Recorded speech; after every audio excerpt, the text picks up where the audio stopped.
Very good morning to you all students. So students, we will continue with the same chapter, life processes. So yesterday we discussed about respiration, and today also we will continue with the same topic. Please open page number 102. Now students, you know that the organisms which undergo aerobic respiration, they need a continuous supply of oxygen, and the exchange of gases in plants takes place through stomata. And you know that there are the cells, they are loosely held, and there are large intercellular spaces, and in these intercellular spaces air is present. Okay, and so all the cells, they are in contact with the air. Now students, you all know what is photosynthesis. In photosynthesis, carbon dioxide is needed, and this carbon dioxide and water, in the presence of sunlight and chlorophyll, they combine to form food, and oxygen gas is liberated. Okay, this oxygen gas, it is released in the environment. Now this, in photosynthesis, carbon dioxide gas is needed and oxygen gas is evolved. Now, and this photosynthesis, it takes place only during the daytime. Respiration is the process which takes place during daytime also and night also, 24 hours a day. And in respiration, oxygen gas is needed and carbon dioxide gas is evolved. So students, the oxygen gas which is evolved during photosynthesis, that is used up by cells for respiration. Okay, and during respiration, carbon dioxide gas is evolved, and this carbon dioxide gas is used by the plants for photosynthesis. I hope it is clear, because this thing is a continuous process. Respiration, it occurs 24 hours a day. So during daytime, when photosynthesis occurs, at that time carbon dioxide gas is needed. So respiration also takes place during daytime also. So in respiration, which gas is evolved? Carbon dioxide gas is evolved, and this carbon dioxide gas, it is used up for photosynthesis. But what happens during night? During night, photosynthesis does not take place. Okay, because light is not there, but respiration takes place. So during night, the carbon dioxide gas which is released during respiration, that cannot be used up by the plants for photosynthesis, as photosynthesis does not take place. So this carbon dioxide gas, it is released in the environment. That is why we say that at night one should not go near the trees or sit or sleep under the trees, because at night the amount of carbon dioxide is more.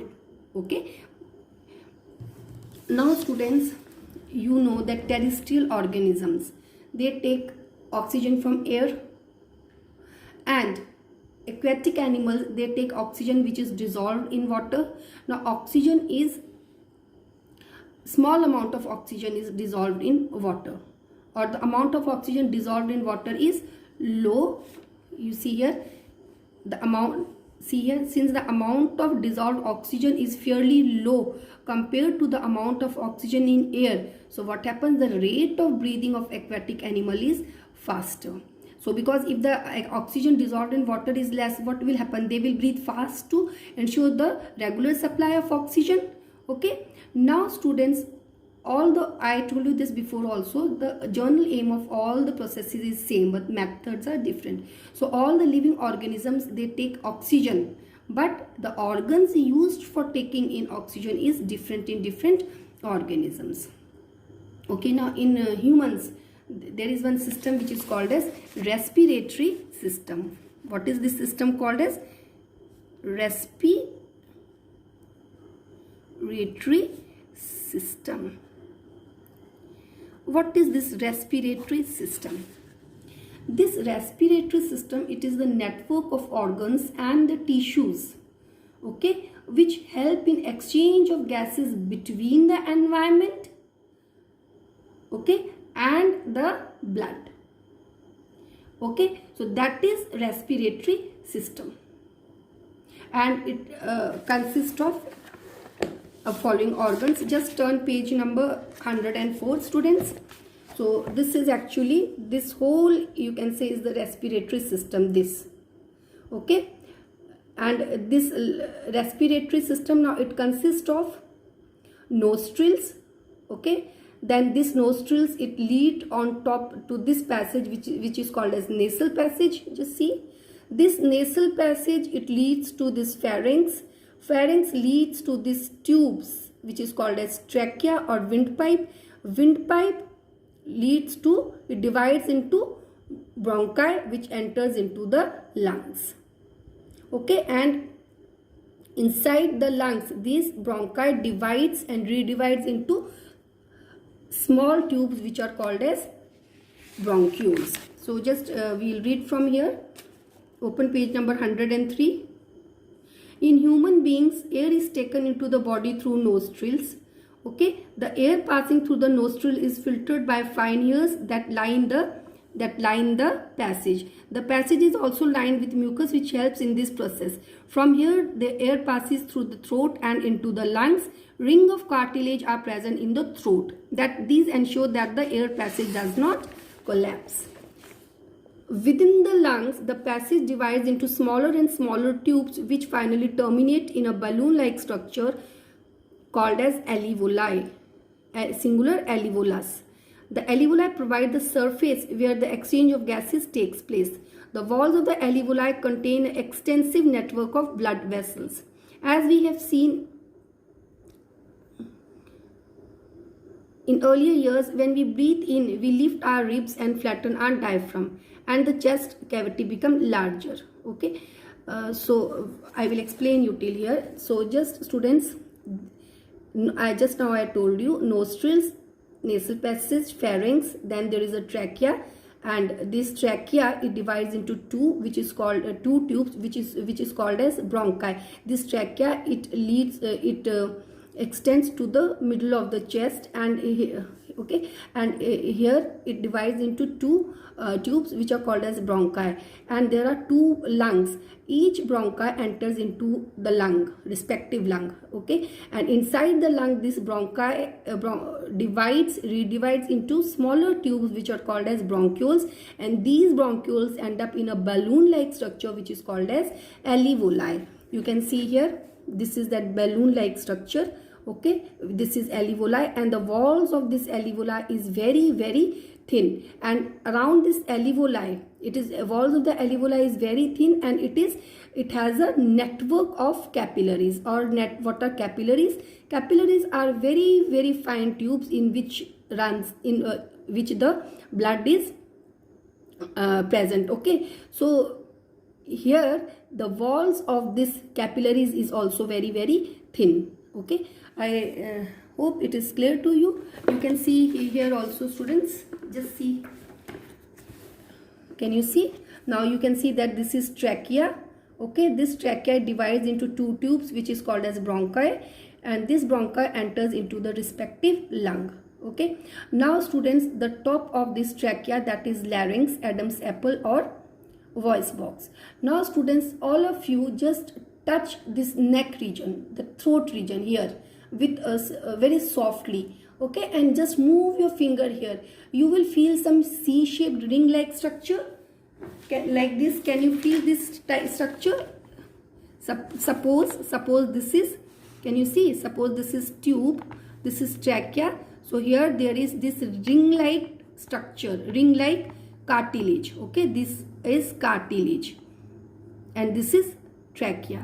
Can you feel this C-shaped bony structure in this neck region? This C-shaped structure, that is actually the cartilage, C-shaped cartilage, and cartilage are flexible. Okay, so when more air enters the trachea can expand. Okay, a little, not much but little. So now this trachea, it divides into two tubes like this, and these tubes, it enters into the lungs. Okay, they enter into the lungs. Tubes enter. I hope it is clear to everyone. So here these tubes, they divide into bronchioles and end up in a balloon-like structure. I hope it is clear to everyone. Now when you breathe, the air enters the nostrils. The nostrils, they have hairs and they have mucus. So that air that gets filtered. Now if the air has some dust particles or bacteria, then that dust particles get entrapped in the hairs which is present in the nostrils. So the filtered air, it passes through this nasal chamber, nasal passage. It passes through pharynx, it passes through trachea to the bronchioles, and from bronchioles it reaches the alveoli. Can you see here, all of you? Now students, these lungs are present in a thoracic cavity. What is thoracic cavity? In front there are this structure like this, which are called as ribs, C-shaped structure like this here. This is called as ribs. It is present on either side. Now in front, these ribs are joined to the central bone, which is called as sternum, and at the back these are joined to the backbone. Understood? And below here there is a muscle. Below here there is a muscle which is called as diaphragm. So lungs are present in the thoracic cavity, and here heart is also present. This heart is present between two lungs. So I think it is clear to everyone. So students, these lungs, where are these lungs present? These lungs are present in a bony cage like structure, okay, which is called as thoracic cavity. I think it is clear. And on sides there are ribs. At the back, what is present? Backbone is present. And in front, what is present? Bone, which is called as sternum, is present.